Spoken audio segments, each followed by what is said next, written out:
നമുക്കിന്നൊരു മീൻകറിന്റെ റെസിപ്പി നോക്കിയാലും വെറും മീൻകറിയല്ല മത്തിക്കറിയാണ്. അപ്പം എല്ലാവരും ഒന്ന് ട്രൈ ചെയ്തിട്ട് പറയണേ എങ്ങനെയുണ്ട് എന്നൊക്കെ ഒന്ന് നിങ്ങൾ ട്രൈ ചെയ്തെങ്കിൽ പറയണം. നമുക്ക് ആദ്യം നമ്മളെ മീനാണ് ആവശ്യം. പിന്നെ വാളംപുളി വെള്ളത്തിലിട്ടത്. പിന്നെ ഞാനിതിൽ വെല്ലുള്ളി ചേർക്കുന്നില്ല, അപ്പോൾ ചെറിയുള്ളിയാണ് ഇതിന് പകരം. ചെറിയുള്ളി കുറച്ചെടുത്തിട്ട് അരിഞ്ഞെടുത്തിട്ട് പിന്നെ കറിവേപ്പിലയും തക്കാളി പേസ്റ്റ് ആക്കിയ രൂപത്തിൽ അരച്ചെടുത്തതും ഉലുവ, പിന്നെ ഇത് മീൻ മസാല, പിന്നെ പെരുംജീരകപ്പൊടി, മഞ്ഞൾപ്പൊടി, മുളക് പൊടിയാണ്. പൊടികൾ ഞാൻ ഇത്ര ചേർക്കണം, മല്ലിപ്പൊടി ചേർക്കണില്ല. പിന്നെ ഉപ്പ്, പിന്നെ ഇഞ്ചിയും വെളുത്തുള്ളിയും പച്ചമുളക് അരച്ചത്, ഉലുവ, കടുക്, വെളിച്ചെണ്ണ, ഉപ്പ്. നമ്മൾ ആദ്യം ചട്ടി വെച്ചതിന് ശേഷം പാത്രം നമുക്ക് എന്ത് വേണമെങ്കിലും വെക്കാം. എൻ്റെ വീട്ടിലുള്ള ചട്ടിയെ വെച്ചിട്ടുണ്ട്. നമുക്കതിൽ വെളിച്ചെണ്ണ ഒഴിച്ച് കൊടുക്കണം. വെച്ചതിന് ശേഷം നമുക്ക് ഒന്ന് ചൂടായിട്ട് കടുക്, അല്ല ഉലുവ, കടുക് നമുക്കിങ്ങനെ കുപ്പി ചെരിഞ്ഞ് ഇതിലേക്ക് ഇടാനുള്ള കടുക് മാത്രമുള്ളായിരുന്നു. അതുകൊണ്ടാണ് ഞാൻ അങ്ങനെ ചെരിഞ്ഞ് കാണിച്ചത്. പിന്നെ നമുക്ക് ആദ്യം ഇടേണ്ടത് ഇഞ്ചിയും വെളുത്തുള്ളിയും പച്ചമുളകും കൂടി അരച്ചെടുത്തത്, ചതച്ചെടുത്തത്. ഇത് ചുമന്ന കളർ, ഞാൻ ചുമന്ന മുളക് എടുത്തിട്ടാട്ടോ. ഒന്ന് വാടി ചുമന്ന മുളക് നമുക്ക് കറിക്ക് കളറും കിട്ടും, പാകത്തൊരു എരിവും കൂടി ആവും.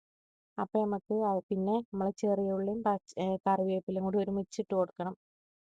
ഇതൊന്ന് വഴന്ന് വരാൻ വേണ്ടി നമുക്ക് ഉപ്പും കൂടി ചേർത്ത് കൊടുക്കാതെ അരങ്ങ ഞാൻ ഇതിൽ ഇടാൻ മറന്നുപോയി. അപ്പോൾ പിന്നെ നമുക്ക് ആദ്യം പൊടികൾ ഇട്ട് കൊടുക്കാം. ഇനി പിന്നെ മീൻ മസാല, മുളക് പൊടി, ഞാൻ പറഞ്ഞല്ലോ പെരുംജീരകപ്പൊടി, മഞ്ഞൾപ്പൊടി, ഉപ്പ്, ഇത്രയാണ് പൊടികൾ ചേർത്ത് കൊടുക്കുന്നത്. ഇതൊന്ന് നല്ലോണം വഴന്ന് വരുവോളം, അതൊരു ബ്രൗൺ കളർ ആവുകയോളം നമ്മൾ ഇളക്കി കൊടുക്കണം. അപ്പം അതിന് ശേഷം നമ്മൾ തക്കാളി, നമ്മൾ അരച്ച് വെച്ച തക്കാളി ഉണ്ടല്ലോ, അതൊന്ന് ചേർത്തിട്ട് അത് നല്ലോണം ആ തക്കാളിത്തെ വെള്ളമൊക്കെ ഒന്ന് ഇറങ്ങി കുറച്ചൊക്കെ ഒരു രൂപത്തിൽ ഇറങ്ങി വന്നതിന് ശേഷം നമുക്ക് വാളംപുളി വെള്ളത്തിലിട്ട വെള്ളം കൂടി ഇത് ചേർത്ത് കൊടുക്കണം.